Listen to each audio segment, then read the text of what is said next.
মশলা এঁচোড় বানানোর জন্য এঁচোড়টাকে ছোট ছোট টুকরো করে কেটে ধুয়ে নিতে হবে। এভাবে একবার মশলা এঁচোড় বানিয়ে দেখুন, খুব সুন্দর টেস্ট হয়। এঁচোড়কে তো আমরা বিভিন্নভাবে বানিয়েছি, আজ আমরা এইভাবে একবার বানিয়ে দেখব কত সুন্দর এর টেস্ট আসে। ওয়েলকাম বন্ধুরা, নিত্যদিনের রান্নায় আপনাদেরকে স্বাগত। আমি আজকে খুব সুন্দর একটা টেস্টি এঁচোড়ের রেসিপি নিয়ে এসেছি, এঁচোড় মশলা। এঁচোড় মশলা বানানোর জন্য এঁচোড়গুলোকে ফার্স্টে এইভাবে কেটে নিতে হবে। কাটার সময় হাতে তেল মাখাবেন আর বটিতেও একটু তেল মাখিয়ে নেবেন। আপনারা ছুরিতেও কাটতে পারেন, ছুরিতেও কিন্তু তেল মাখিয়ে নেবেন। তারপর এগুলোকে কেটে দুবার ধুয়ে জলটা ঝরিয়ে নেবেন। এরপর আমরা গ্যাসের ওভেনটাকে জ্বেলে নেব।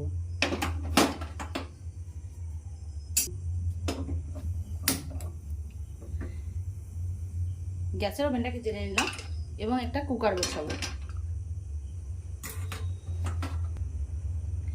এরপর এই কুকারের মধ্যে আমার এই 500 গ্রাম যে এঁচোড়টা আছে, এই এঁচোড়টাকে আমি দিয়ে দেবো।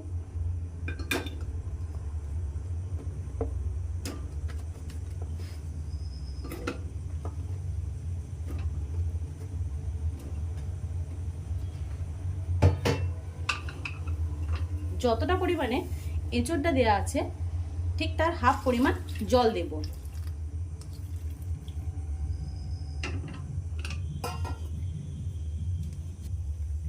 একটু হলুদ দিয়ে নেব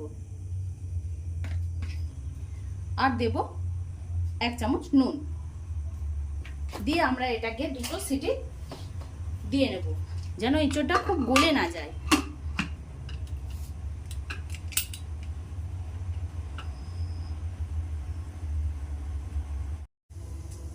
আমার দুটো সিটি পড়ে গেছে, আমি কুকারটাকে ঠান্ডা হওয়ার জন্য সরিয়ে রাখবো। কড়াটা বসিয়ে দিলাম, এই কড়ার মধ্যে আমি রান্নাটা করব। কাসুরি মেথিটা আমি ড্রাই রোস্ট করে নিচ্ছি।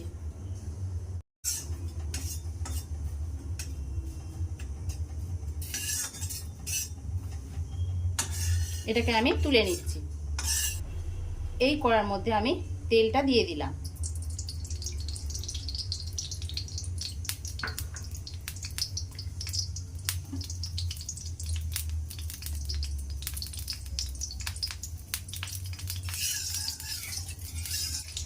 আমি আজকে যেভাবে এঁচোড় মশলাটা বানাচ্ছি, এইভাবে একবার বানিয়ে দেখুন, খুব সুন্দর লাগবে।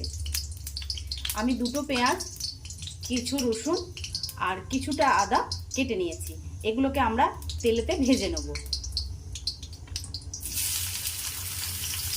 এক এক করে তেলের মধ্যে আমি এগুলো দিয়ে দিচ্ছি।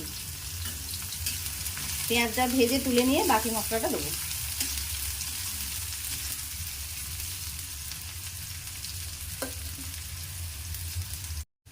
প্রেসার কুকারের ঢাকনাটা আমি খুলে নিয়েছি। দেখুন এঁচোড়টা খুব সুন্দর সিদ্ধ হয়ে গেছে, ঠিক যেরকমটা আমার দরকার। ওভার কুক হয়ে গেলে এটা একদমই খেতে ভালো লাগে না। দেখুন ঠিক এরকম ভাবে আপনারা এঁচোড়টা সেদ্ধ করে নেবেন।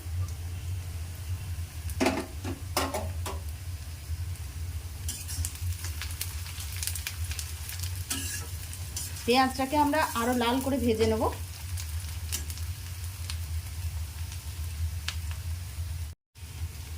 দেখুন পেঁয়াজটা আমার ভাজা হয়ে গেছে, পেঁয়াজটাকে আমি তুলে নিচ্ছি।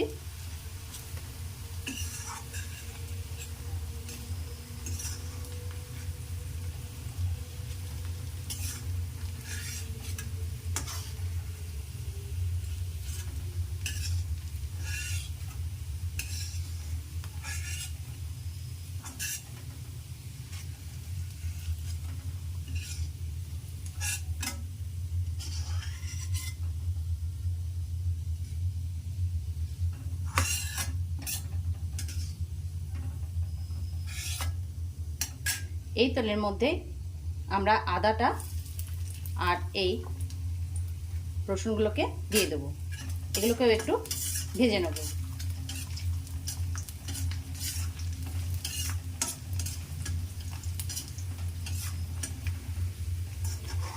এগুলোকেও আমি তুলে নিচ্ছি।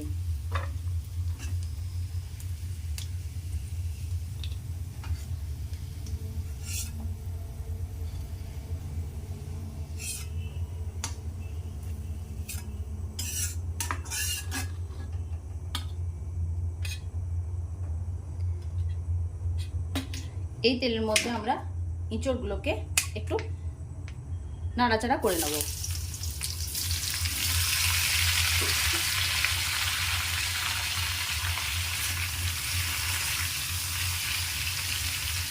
এরকমভাবে এঁচড়টাকে একবার রান্না করুন। বাড়ির সবাই বারবার এইভাবে এঁচড়টা রান্না করতে বলবে। আমরা এঁচড় অনেক রকমভাবেই রান্না করি, আপনারাও অনেক রকমভাবে রান্না করেছেন। এই প্রসেসটাতে রান্না করলে এঁচড়ের টেস্টটা খুব সুন্দর আসে। তাই একবার এইভাবে এঁচড়টাকে বানিয়ে খেয়ে দেখুন কেমন লাগে, আর আমাকে অবশ্যই জানাবেন কেমন লাগলো। আমি যেভাবে স্টেপগুলো করছি পরপর এইভাবেই স্টেপগুলো করবেন।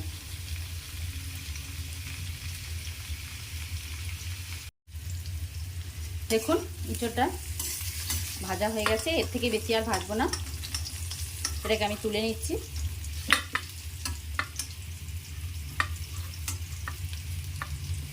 এর মধ্যে আর একটু তেল অ্যাড করে দিলাম।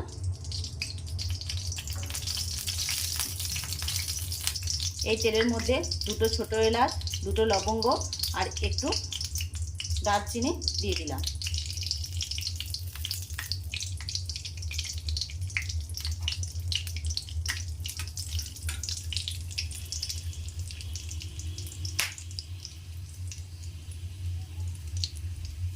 আর দিয়ে দেবো এই মশলাটা, যেই মশলাটা আমি বেটে নিলাম। আদা, রসুন আর পেঁয়াজের পেস্টটা।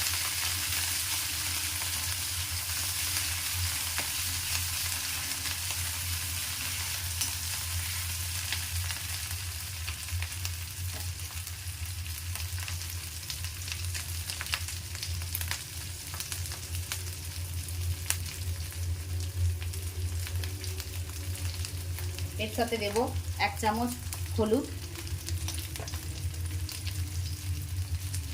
1 চামচ লাল লঙ্কার গুঁড়ো, 1 চামচ জিরে গুঁড়ো আর 1 চামচ ধনে গুঁড়ো। ঝালটা আপনারা যে যেমন খেতে পছন্দ করেন সেই অনুযায়ী দেবেন।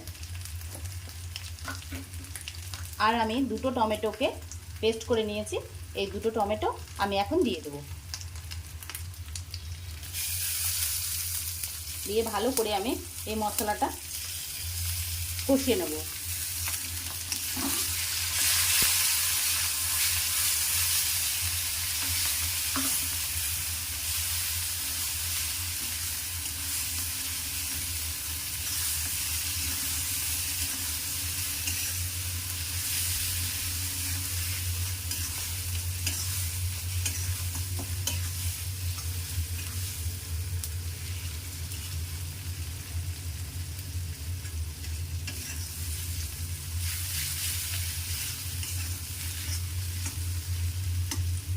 যখন এই মশলা থেকে মিষ্টি একটা গন্ধ বের হবে সেই সময় এঁচড়টা এর সাথে মিশিয়ে দেবো।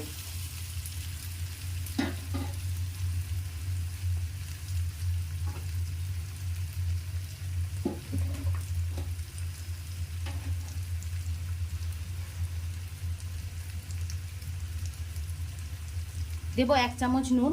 নুনটা দেখে দেবেন, কারণ যখন আমরা এঁচড়টা সিদ্ধ করেছি তখন কিন্তু নুন দিয়েছি, তাই নুনের পরিমাণটা বুঝে শুনে দেবেন। মশলাটাকে আমরা এইভাবে কষিয়ে নিই। মশলার সাথে এঁচড়গুলোকে দিয়ে, যারা এঁচড়টা এইভাবে একটু শুকনো শুকনো তরকারিটা খেতে চান তারা এর সাথে অল্প একটু পরিমাণে জল মিশিয়ে এইভাবেও খেতে পারেন, বা আর একটু বেশি জল দিয়েও খেতে পারেন। এই এঁচড়ের তরকারিটা ভাত, রুটি, লুচি, পরোটা এর সাথে খেতে কিন্তু খুব ভালো লাগবে।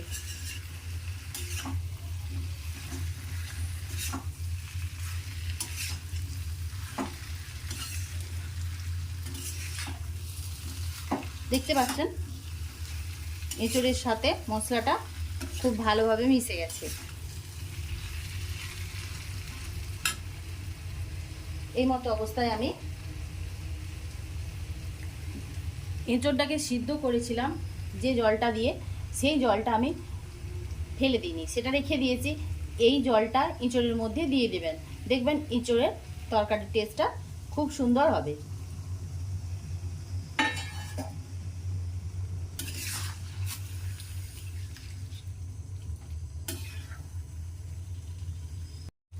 দিয়ে আমি এটাকে একটু ঢেকে দেব 3-4 মিনিটের জন্য।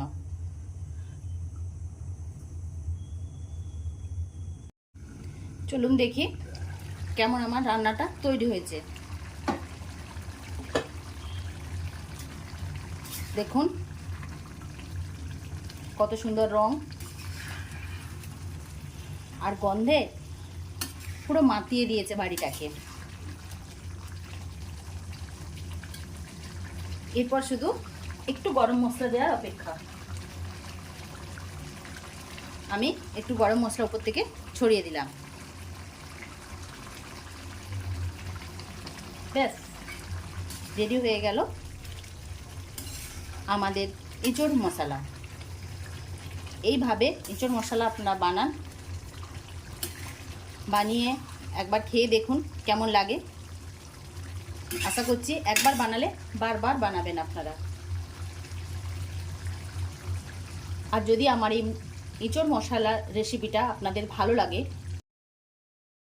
ভিডিওটা লাইক করবেন, শেয়ার করবেন, চ্যানেলটা সাবস্ক্রাইব করে বেল আইকনটা প্রেস করে দেবেন, যাতে আমার রান্নাটা দেওয়ার সাথে সাথেই আপনাদের কাছে নোটিফিকেশান পৌঁছে যায়। আর যদি ফেসবুক থেকে দেখেন তাহলে পেজটা লাইক, শেয়ার এবং ফলো করে দেবেন।